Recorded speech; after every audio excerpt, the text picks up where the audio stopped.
All right, gentlemen, take your seats. Let's get this over before lunch. Floyd Rose of the Homicide Squad has decided to take early retirement. We will all miss Floyd and the steely edge he brought to his police work. The department has arranged a wee drink at the Galway Arms to quench the mighty thirst a man gets from 25 years of police work. Floyd's departure leaves a place at the top table, and the chief has seen fit to promote Cole Phelps from burglary to the homicide desk. Stand up, Phelps. Take a chair. You're in the major leagues now, Sonny. Rusty Galloway, a fine lawman of the old school, will be taking you under his wing. Your first case is the murder of a woman, found last night and bearing all the signs of the werewolf. Get out to the scene, lads.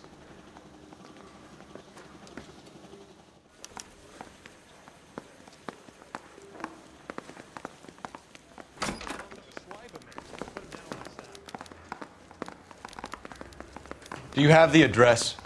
It's been all over KGPL. It's off Temple Street, between Belmont and Glendale.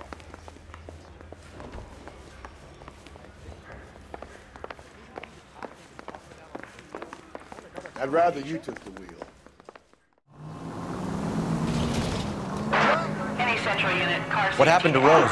Parker wants the chief's job.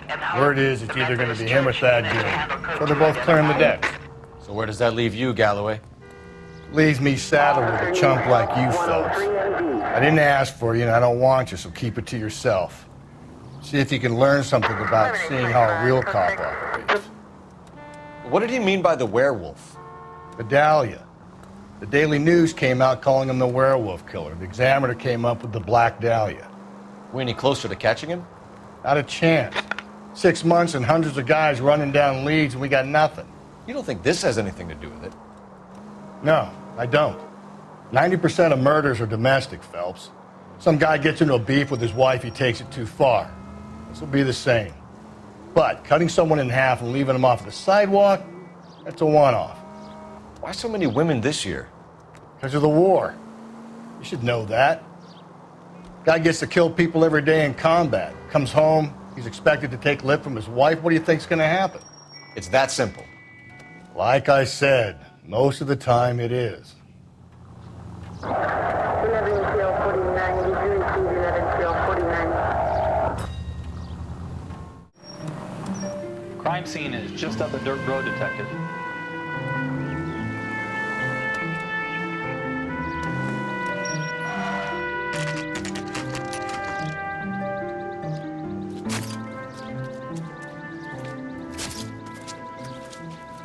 How about a scoop for the Examiner, Galloway? You could use some good press. Another tramp, another message. Is the werewolf back in business, boys? Do you have a mother, asshole? A sister? How about showing some respect for this poor woman? Let us do our job, and Detective Galloway will give you a statement later. He's good, Rusty. He even sounds genuine. That's Phelps, guys. The war hero.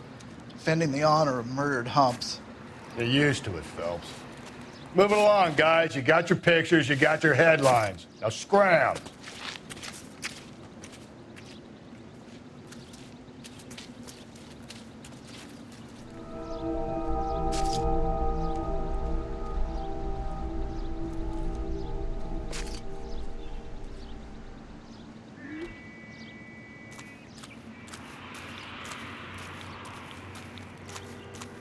Patrolman, this your beat? Yes, sir. Well, part of it. Kids park here, they use it like a lover's lane. It's a working neighborhood. Some trouble, but nothing like this. It's known locally as the Moors. You were first on the scene? Yes, Detective. No one's disturbed the body? No, sir. We cleared out them vulture reporters so Pinker and the coroner could work. They're waiting to talk to you. Go house to house and see what you come up with.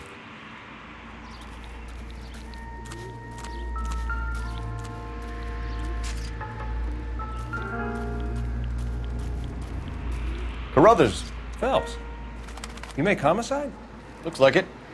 Galloway has been making me feel welcome. I bet he has. Has the scene been secured? Patrolman Houlihan saw to it. The victim's personal effects are still where they fell. Cause of death? Could be the head injuries. She has been badly stomped. The cuts look superficial. I'll know for sure in an hour.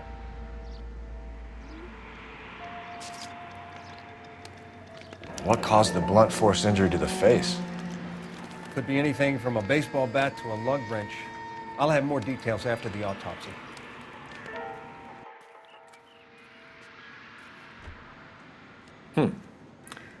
Interesting.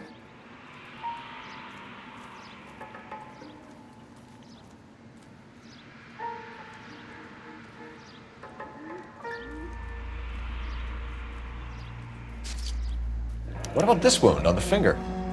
Something removed, a ring most likely. I assume it was taken post-mortem.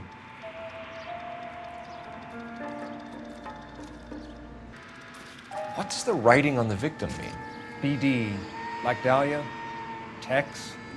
Your guess is as good as mine. Could be something to it, or it could be the killer's trying to throw you off the scent. Either way, I'll run tests on the lipstick. Any idea of the time of death? From the temperature, I'd say after midnight. I'll confirm with you later. Let's go over to evidence marker B.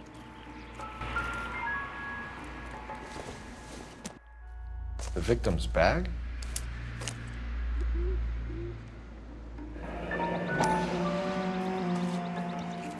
Looks brand new. Can't be the one used on the body.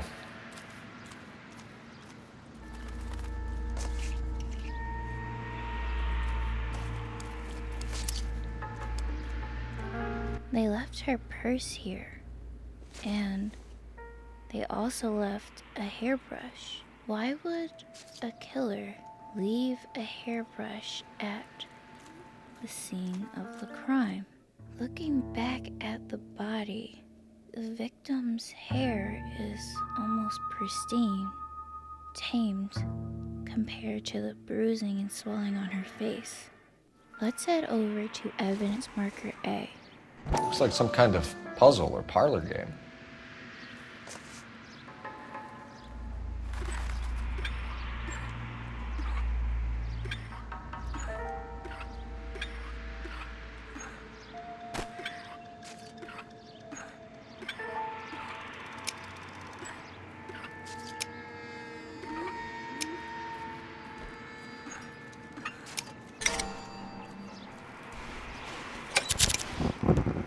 Bomba Club. Why steal a table lighter? The Bomba Club, 626 North Spring Street, downtown LA. Why would a killer leave a trinket? Especially a trinket that can easily be traced back to its source. We head over to the last evidence marker. What can you tell me about the shoe prints? Men's size 8s. Pinker lifted impressions for me to compare back at the lab. When we get to the Bomba, a man could die of thirst on a case like this.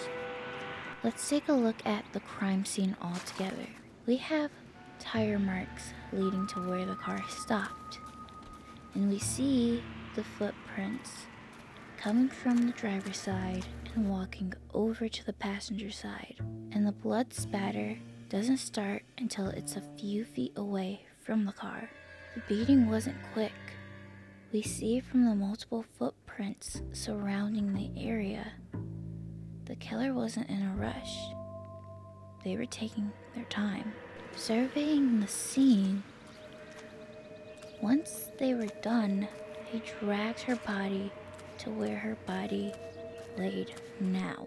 Either they continued the assault before they stripped her, or they got her into the position that they wanted, and then they stripped her.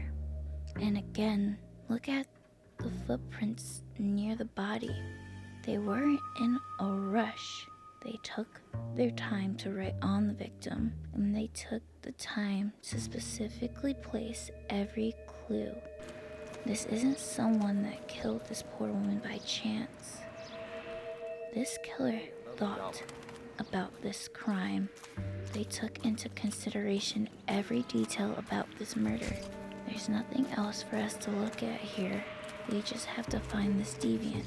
We only have one other place that we can search, where that trinket by the tree leads us. Let's head to the Bomba Club.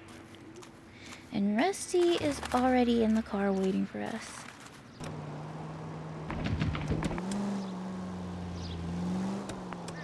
The werewolf? For my money, a copycat. We can't rule it out. We need to work the evidence. You'd love that, wouldn't you? A big head to hang on your wall. The caller of the decade. You've been working evidence on BD case for 6 months and got nicks. There's a difference, Rusty. Oh, yeah? I just started working it today. Okay, oddshot.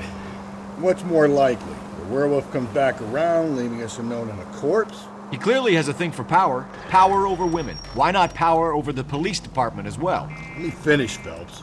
A guy opens his mouth again after 6 months of stewing. Or some opportunist who's been reading about the BD figures, he'll rip off the MO and get himself a freebie. That's not totally fantastical. You know, the Examiner and the Daily News might be good at coming up with monikers, but they're terrible for police work. There's a reason we didn't get the son of a bitch after the short murder. It was them, locusts. Where do you think the werewolf killer is now? Dead by his own hand, stationed somewhere else with the armed forces. San Quentin, another town, another country, who knows? So, Phelps, I understand you want to turn this into a big case, but it doesn't work like that, all right? A case will come and find you. Can't make it something it ain't, understand? So you don't think the werewolf has continued to operate in the Los Angeles area? No chance. We would have found him.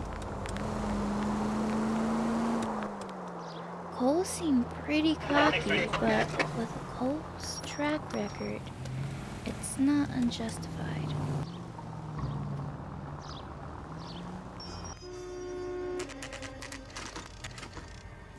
We arrive at the Bomba Club. We walk in, and we'll talk to the bartender.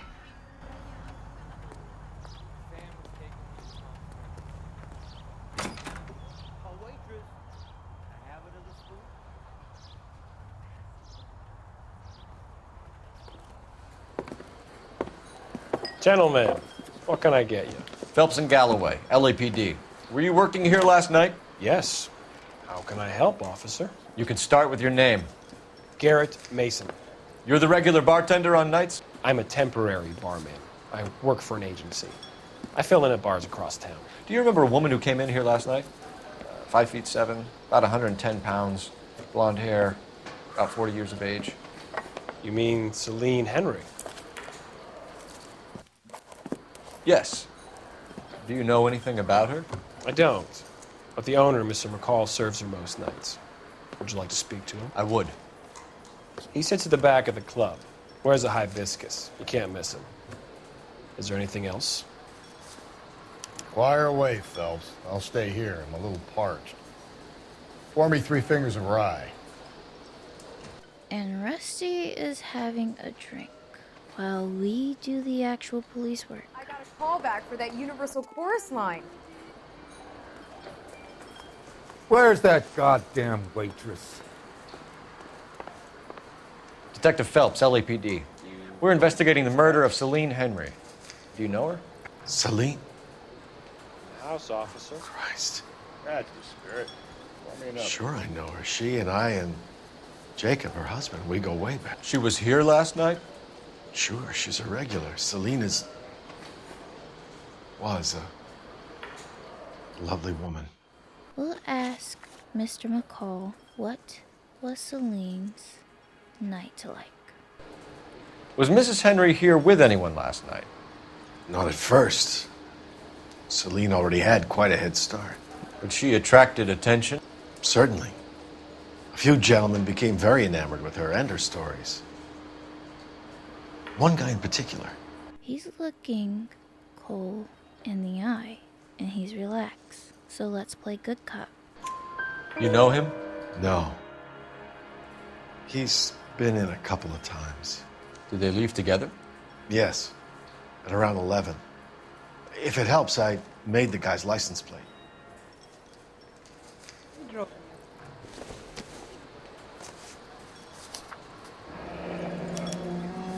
I think this could be a great help, sir. Thank you. The license plate is 2B8899.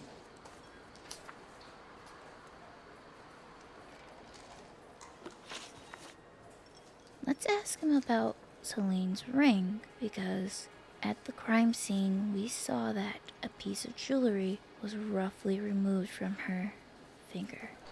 Mrs. Henry appeared to be missing a ring, torn from her finger, but not her wedding finger.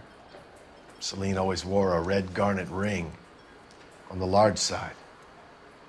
Larger than life, like Celine herself. Did she have it a long time? Sure. Since way back in her flying days. Did her husband buy it for her? No, it was before Jacob. And if you notice how he delivered the last line, Mr. McCall was looking off to his right, and he hoped that we would just drop it. And now he's looking all around. His lips are in a straight line, and he's nervous. We don't have the proof to accuse him, so we'll have to play bad cop. I think you know where the ring came from, and I think you're gonna tell me. Okay, I bought it years ago. I carried a torch for Celine in those days. Guess I always have. Her old man never knew about it. So he kept around the woman that he has had a longing for years, and he got her a ring. What if Mr. McCall took a chance, for the final time confessed his feelings, and she rejected him? Could we be sitting across from the killer? Let's ask him what he knows about Celine's husband. If you're waiting for a free drink, it ain't coming. And that was rude. I guess he was a little bit testy because we made him admit that he has been pining for Celine for a very long time. You know the husband? Sure I know Jacob. He was in the Corps. He met Celine on a furlough and married her when the war was finished. He put up with a load of shit. Do you think he killed his wife? No. No, not in my opinion.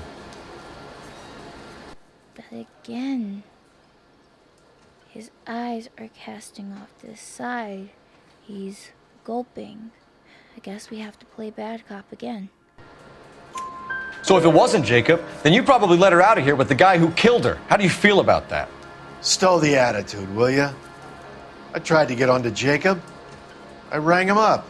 Asked him to come pick her up like usual. But he refused. And she picked some night to push him over the edge. I rang him back around 11:30, but got no answer. Thanks, Mr. McCall. You've been a big help. One more thing.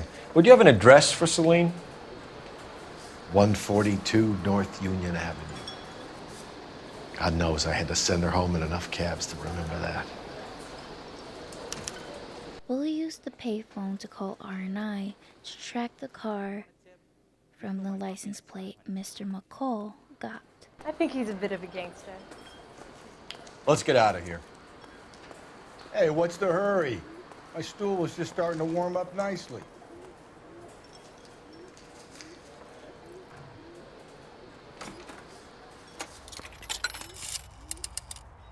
Operator, give me R&I. Putting you through now. Phelps, badge 1247. How could I help, Detective? I need a registered owner on a license plate, 2boy8899. Yes, Detective. I'll need to contact the DMV. Shall I relay the details via KGPL? Please. Thank you.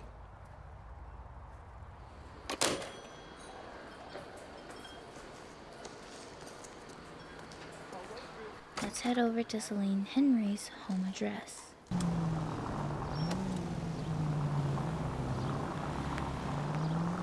You find the booze helps you get through a working day? Sharpens my investigatory instincts, fellas. A smart lawyer might use that to throw out anything you collect today. A smart man might know it's unwise to stand between the patient and his medicine. As long as you're not falling over, Rusty, I'll let it slide. That's mighty kind of you, Phelps. You know, you picked the wrong job if a healthy thirst offends you, Cole.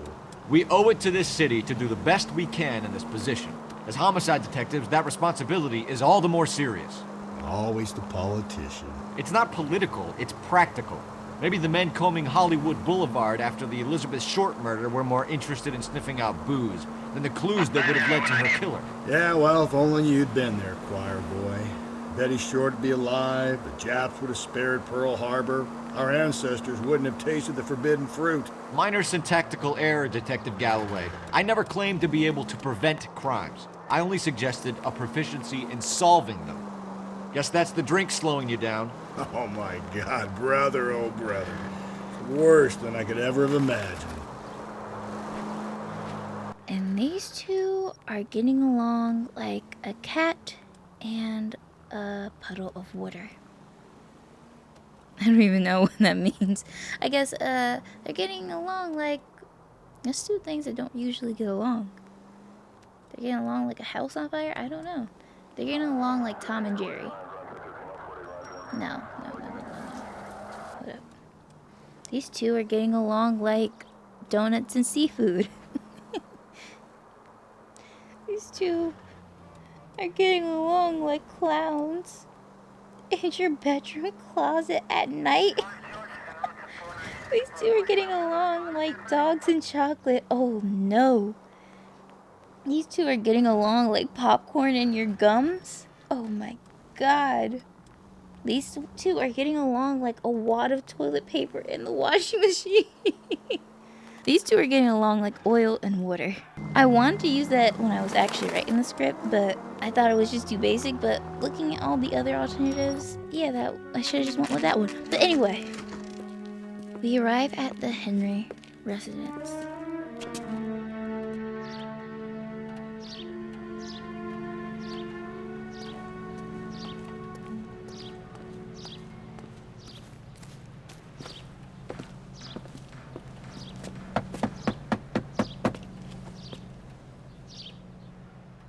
I'll try the back door. Wait here a second.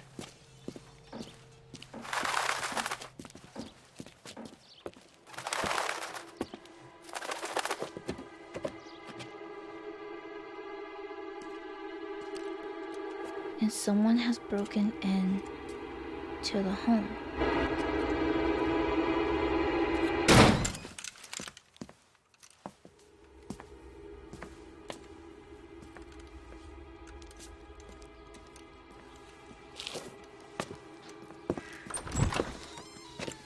Side window's been jimmied. Looks like somebody's creeped the joint. We walk in and we look to the left. There's a newspaper on the ground, and this newspaper is going to tell us what is happening in the world of LA Noire while Cole Phelps is solving cases. You said I had to go back, Doctor. The fires are cathartic. They allow you to confront your past. You said the house would be empty. Are you taking the medication I have prescribed? You said the house would be empty. I heard them screaming. Circumstances were unfortunate. My colleagues had made all the necessary arrangements. You said the house would be empty. You're killing me. The deaths were unfortunate, but you have dealt with death before. I want you to come to the clinic and we can deal with it. You said the house would be empty. How can I find peace?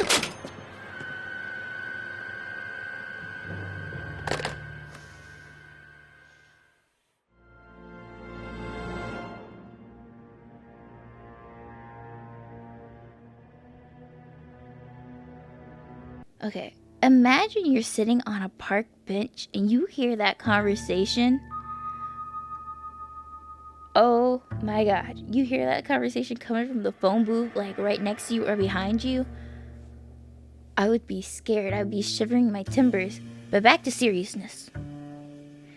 That is the friend of Courtney. The friend that Courtney sent to Dr. Fontaine.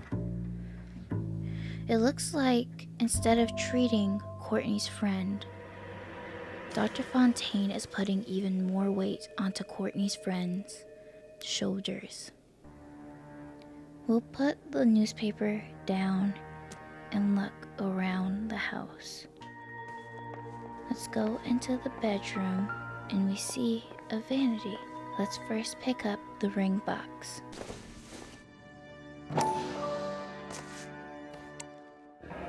Tiffany? The rest of the stuff is junk. Might explain the missing ring. And oh my god, Mr. McCall had it bad. And I mean, he had it bad. A Tiffany ring? Back in the, like, when things were pristine?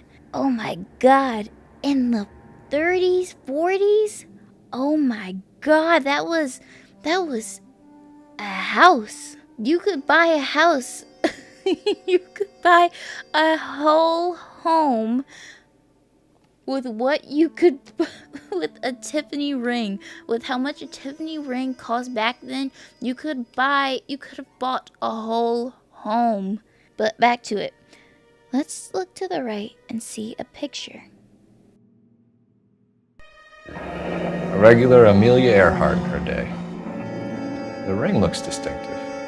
And Cole doesn't seem to connect the dots yet, but it's obvious that that ring is the ring that Mr. McCall gave Celine, and that Tiffany's box is where that ring usually rested during the night, or when Mrs. Henry needed to put her ring away safely. Interesting. There is a hairbrush here. So I doubt it. the hairbrush at the crime scene was really brought by the killer. These must be her goggles from her flying days. Let's walk into the kitchen and read the note on the fridge.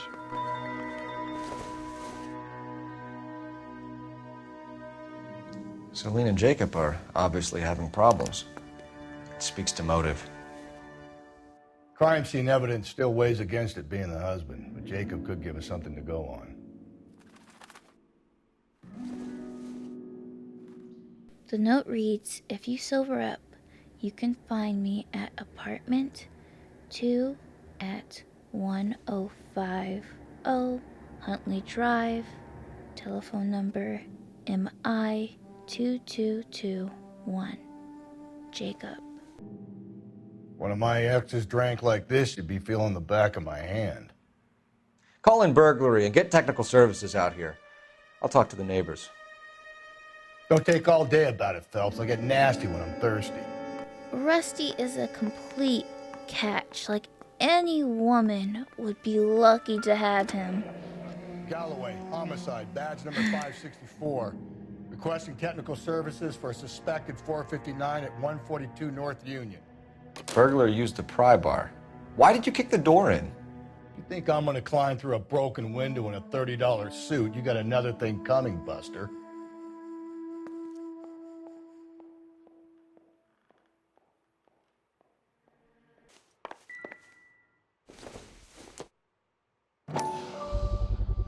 Size 9s.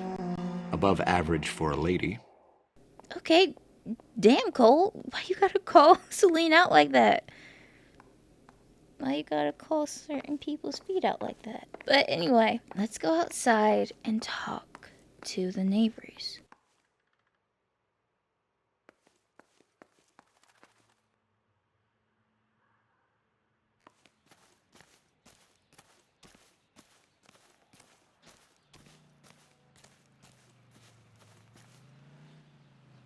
We'll hop this little brick fence.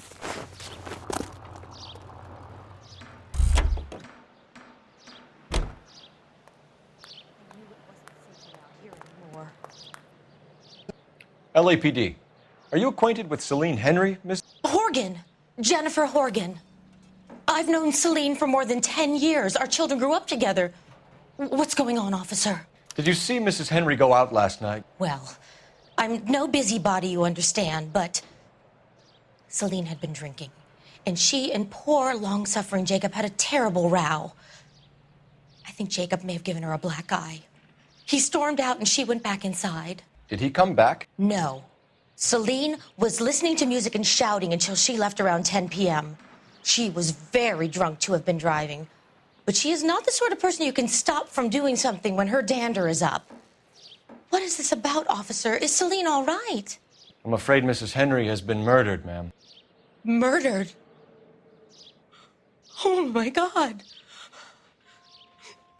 I'm afraid I need to go and sit down. So by all accounts, Celine Henry's husband was the victim in their relationship, a victim to Celine's addiction. But last night, allegedly, he assaulted his wife. We have Jacob Henry's address, so let's go and talk to him about his wife. Let's see what Jacob has to say for himself. I don't think Jacob is our man, but we should see what he has to say. Jacob Henry had a violent argument with his wife last night. He's looking more and more likely. For my money, if the broad keeps the house looking like that, she's probably deserved it. The skipper says bring him in. We'll keep the hacks off our backs for a while. Fine by me. So it ain't the werewolf killer after all. Good to see you've come to your senses, Cole. I always said work the evidence. I only stipulated a connection to the BD killer as an avenue of investigation we should leave open. And as far as I'm concerned, it still is. Okay, Phelps, we go in hard. You follow my lead. Wait, why do we have to go on hard and fast? I thought Rusty was the one that said that he didn't think it was the husband, so why do we have to go in hard and fast? You Jacob Henry? Yeah. Who's asking? LAPD. You're under arrest for the murder of your wife, Celine Henry. Murder? Celine? Save the dramatics Oh, my for God. RKO, pal. You got bigger problems. What the hell are you talking about? You come in here, you tell me that Celine is... Take a seat, Mr. That Henry. she's... We're gonna have a look around, then we'll talk. Jesus, I'm sorry.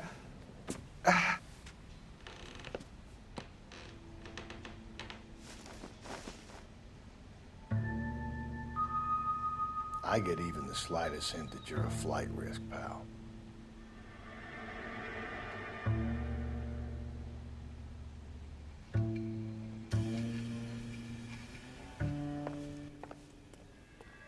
Let's walk to the kitchen counter and we'll use an oat spy technique and shade in the area to see the message that was previously written.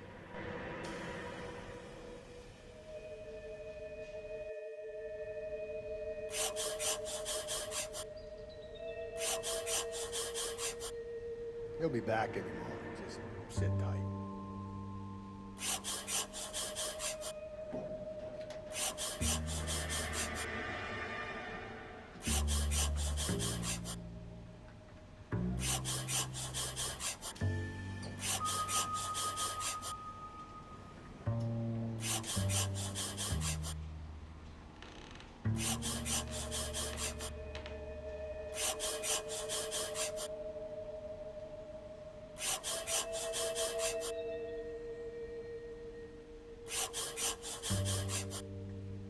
The oldest problem there is, what to do about the old lady. The message reads, "Thank you for the offer. I need you to do something about my wife." Walking into Jacob Henry's bedroom, we'll go to the suitcase on the bed.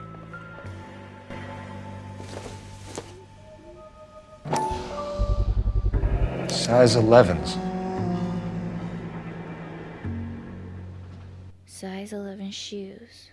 We know that the murderer wore a size 8. Now let's interrogate Mr. Henry and ask him what could his wife have been doing before she was murdered. So who could have killed Celine? Where did she go last night, Jacob? A bar, I suppose. Look, I don't know. And he seems straight, but we know from Mr. McCall that Jacob didn't want to pick up his wife. You know where she went, Jacob. You're lying. Why would I help you if you keep lying to me? Look, I'm telling you, I don't know.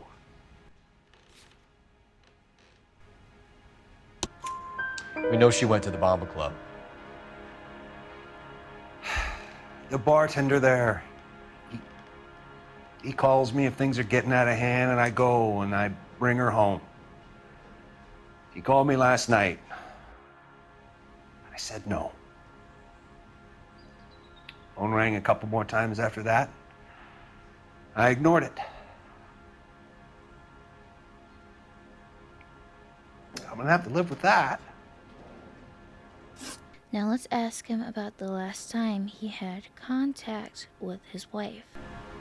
When did you last see your wife, Mr. Henry? Last night. I went to see her. We talked. Things got a little out of hand. I left. And we know that this is true due to Mrs. Horgan's testimony. Things devolved into violence and he left. And then soon after, Mrs. Henry left too. You don't remember what time you last saw your wife alive? Look, I'm sorry. I left. Maybe 9 p.m. Might have been a little later, but right around 9. Now let's ask him if he had any motive for murdering his wife. Why did you kill her, Jacob? Things will go better if you come clean about it. That's a lousy thing to say. I never gave up on my wife. But that's a lie.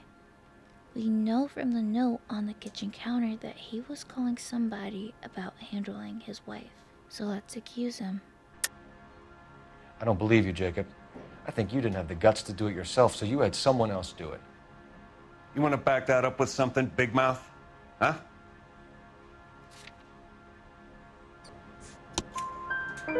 The note by the phone suggests you meant her harm. You want the truth? Truth is, I was sick to death of her. I was trying to have her committed. We're still going to need you to come downtown, Mr. Henry. We can get this all down on paper, Jacob. How you got fed up with your wife and how you figured killing her would bury all your troubles. Kill my own wife? She was a lush and a tramp, and you just couldn't stand it anymore. Shut your goddamn mouth. So now you're going to tell me you loved her? Ah, the DA goes all gooey over remorse, Jacob. And Rusty goes down. And I can't say he doesn't deserve it. He did. But it looks like we're in a fight now.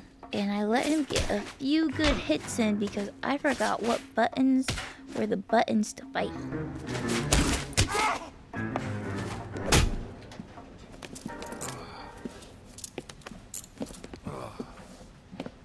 Call it in and get a squad car dispatched.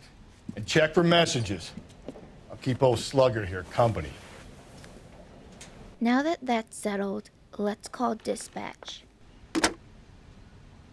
Operator, give me dispatch. Putting you through now. Phelps, badge 1247. How could I help, Detective? I need a patrol unit to transport a suspect back to Central. Certainly, Detective. You have a message from the coroner. Do you wish to be put through? Yes, ma'am. Carruthers, It's Phelps. I've completed the autopsy. Several wounds to the head from a blunt metal instrument. Closest match would be a socket wrench handle. So the cause of death was the blunt... No, the blows to the head surprisingly were not fatal. Death was from hemorrhage and shock from the fractured ribs and multiple injuries caused by the stomping. Anything else? He's some kind of sex fiend. The tissues of the anus were bruised about 1/8 of an inch, but no trace of semen in the anus, vagina, or stomach. Thanks, Doc. Operator, give me R&I. Any word on an owner for that vehicle? License was 2boy8899. Yes, Detective. The plate belongs to a brown 1936 Pontiac. Registered owner is one Alonzo Mendez of 402 South Fremont Street, apartment 16. Thanks. Any other messages? One, Detective. From Captain Donnelly. He wants any and all suspects returned to Central. Interviews to be set up immediately. Got it. We're coming in.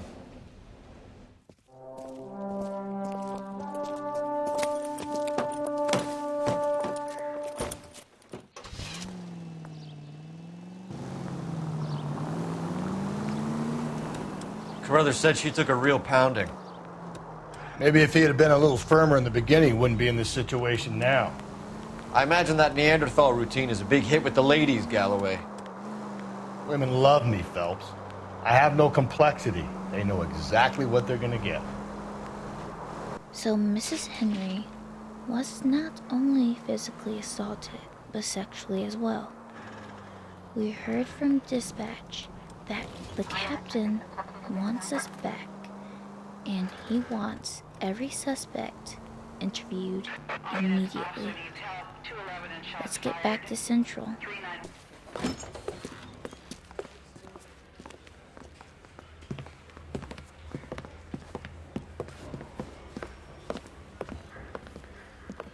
We have a firm lead, Captain.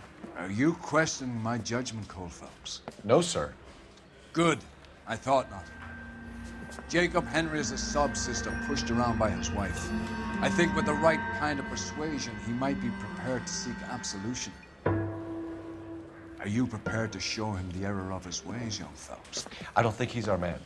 Galloway agrees with me. Don't drag me into this. Rusty is a practical policeman. A bird in hand is always worth two in the bush. Let's liberate a confession from poor Jacob, and the public will sleep easier tonight. Run along now, Phelps. I've warmed them up nicely for you. It seems like Captain Donnelly wants a murderer, even if there's no evidence to back it up.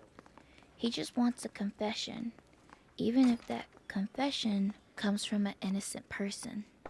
Doesn't look good, Jacob. You're in a big jam here. You lie to me, and I can't help you out. Do you understand me? Yes.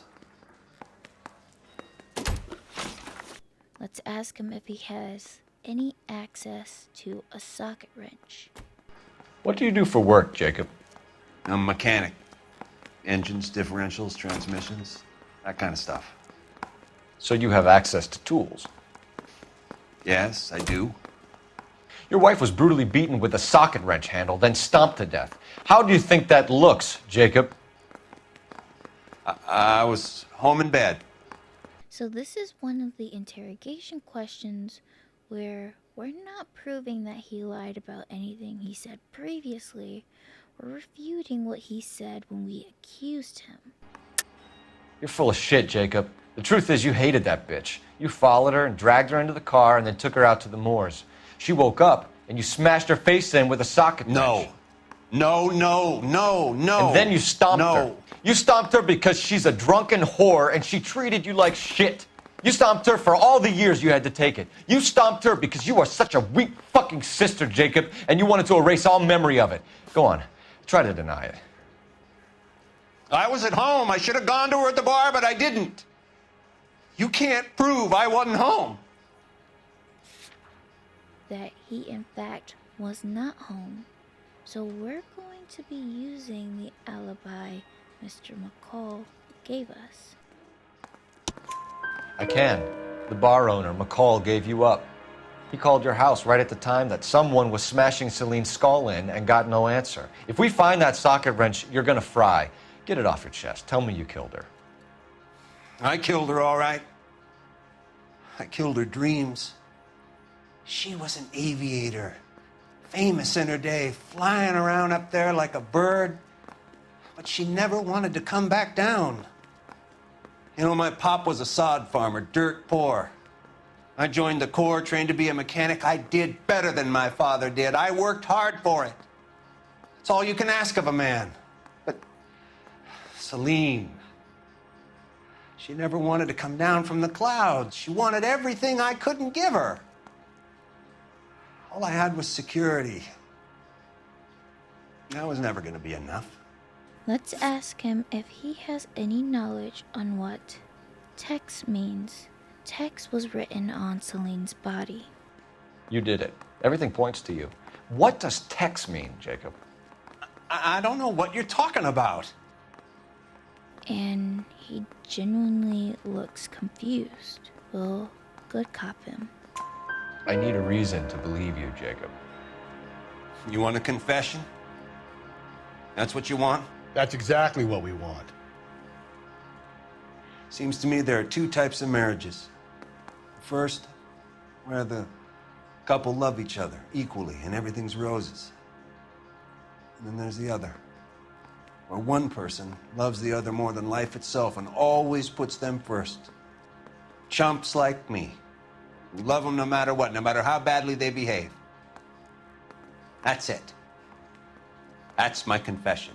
I love my wife. And I'll take any test you got to prove it. And Captain Donnelly's not going to be happy about this, but it's looking more and more like Mr. Henry is not the murderer. Let's ask Mr. Henry about the deterioration of his marriage. Your marriage was over. You took her in and she threw it back in your face. You didn't go over there to hurt her. It just got out of hand. It's not how it was. But we know that it did get out of hand. And he did give Celine a black eye from Mrs. Horgan's testimony. You're lying, Jacob. It was falling apart and things got violent. I'm not lying. I'm telling you how it was.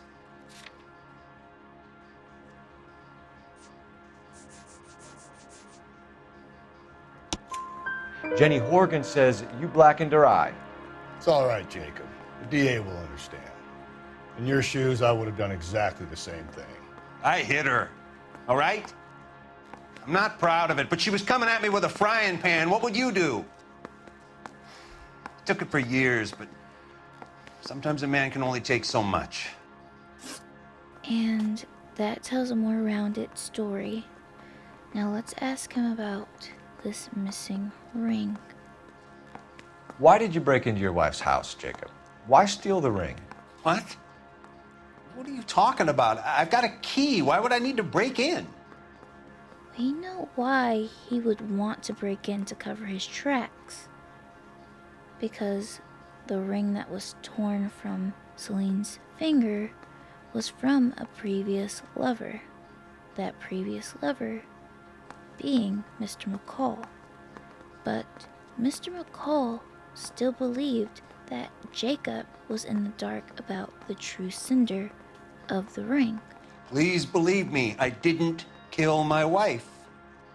And Jacob's not coming at us from a place of anger. He's coming at this from, how could you believe I did this to my wife?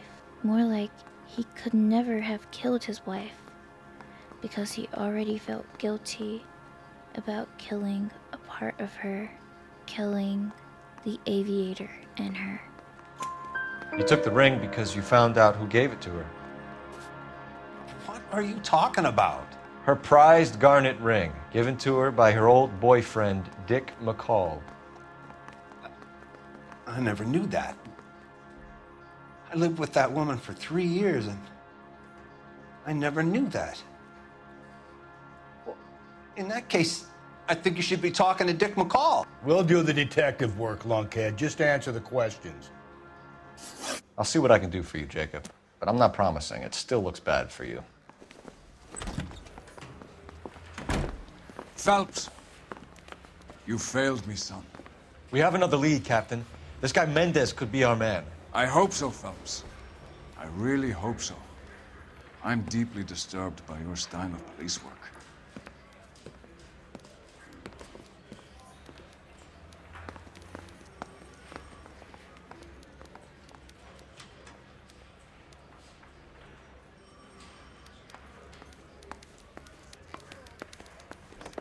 We can still pull down a conviction for the skipper if we chase down this Mendez guy.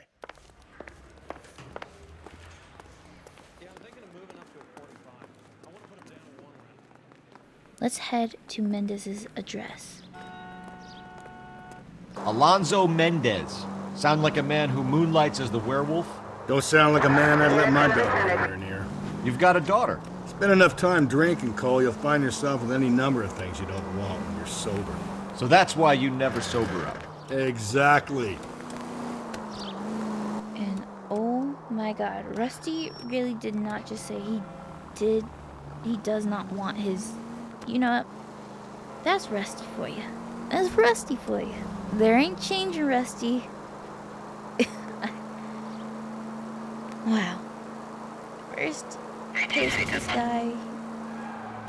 and he's making himself to be unforgettable. And we arrive at Mendez's address.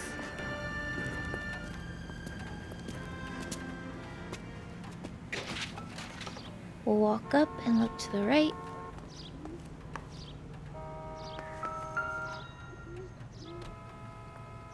Mendez, apartment 16.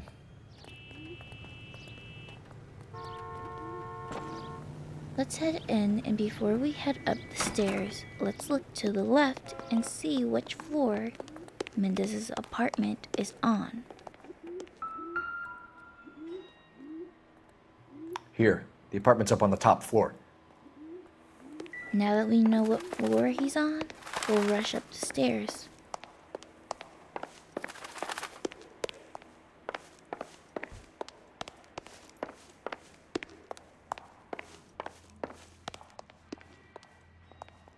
Don't bother knocking, just kick the door in. Take a look around and see what you can find. Let's head down the hall and look to the last door on the left. Right by the bed is a shoe. We gotta get these to Ray. Size 8s could help place Mendez at the scene.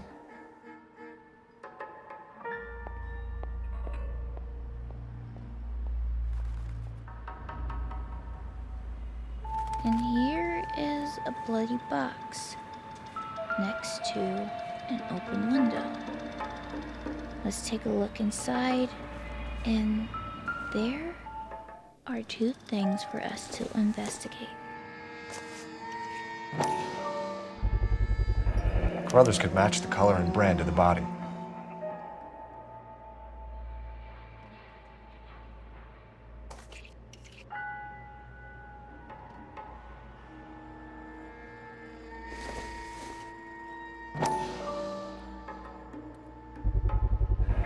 Consistent with Celine's injuries, and the blood can be typed.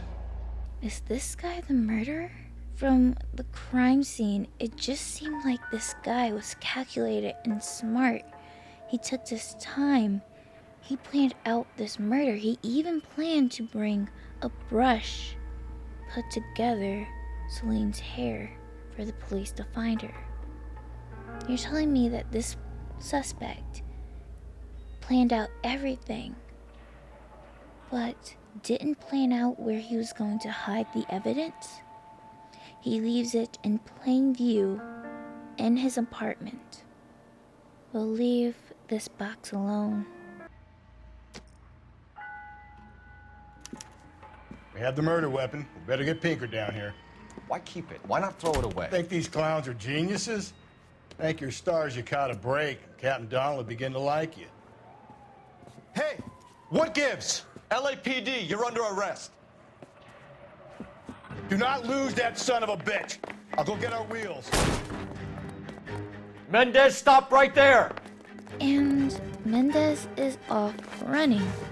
And why didn't they wait until they were closer to Mendez to, confront him? You don't need to do this, Alonzo!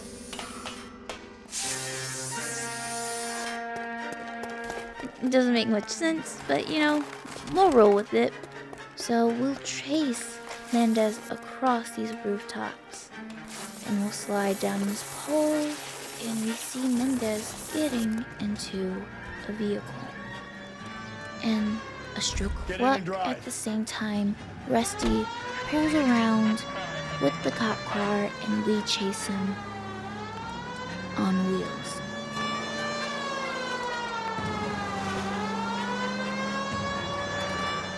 Hit him! Clean this asshole off the road!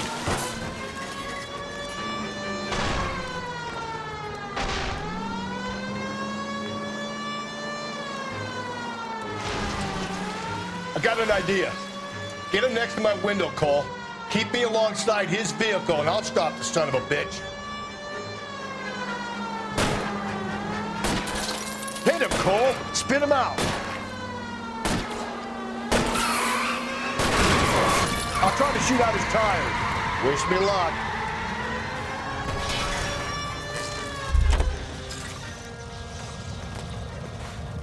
You're under arrest for the murder of Celine Henry.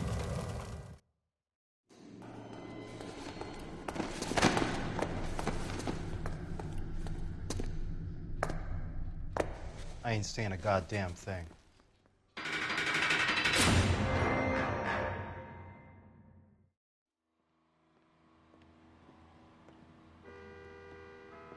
You did a grand job, lads. Phelps, that's quite a way to acquit yourself in your first outing as a homicide investigator. It seems the city has a new and vengeful guardian. Considering the evidence against your suspect and the thoroughness with which a report was compiled, I foresee a safe passage through the courts, and the DA agrees with me. Brutality on a scale such as this deserves retribution.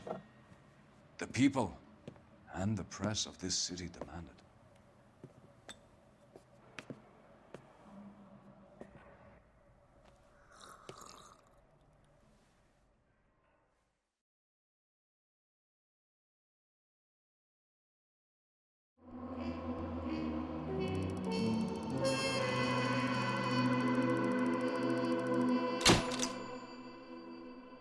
The case notes read, Jacob Henry is left to mourn while Mendez waits in lockup for a visit from the DA.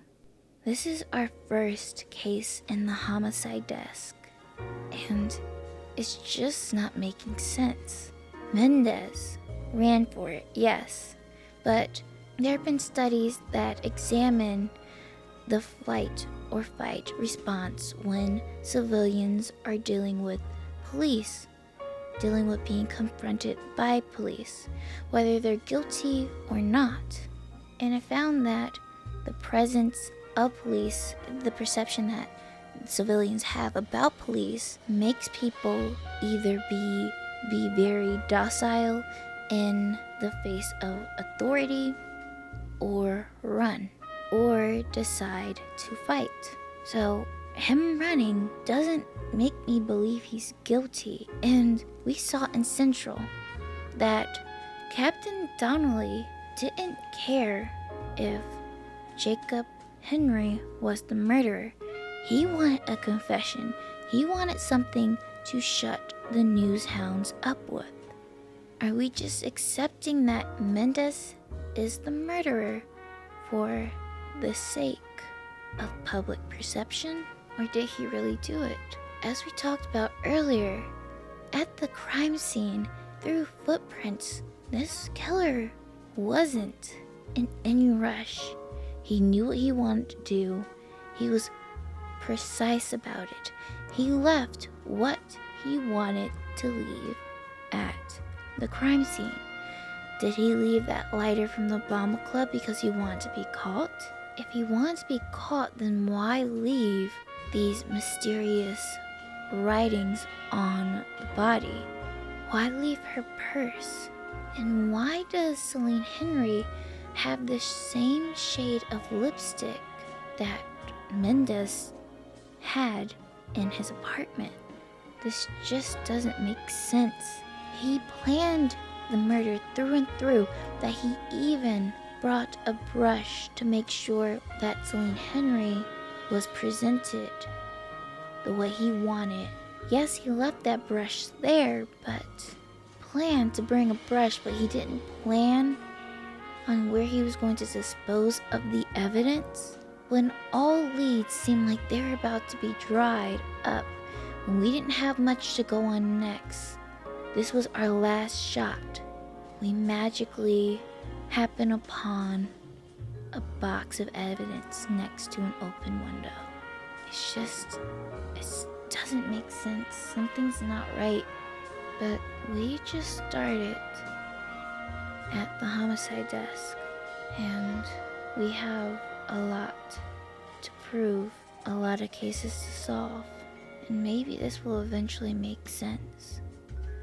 Or maybe, like in the beginning of the game, this is the case that gnaws at our guts and eats away at our marriage and keeps us up at night. Maybe. But that is it for me. I am Dessie Finds, and I am so glad to be here with you guys, and we have made it to the homicide desk. And I don't think that this is everything that Cole was imagining. it would be. We saw from how Captain Donnelly handed a drink to Rusty instead of Cole in his face when he was bypassed, even though Cole did most of the work.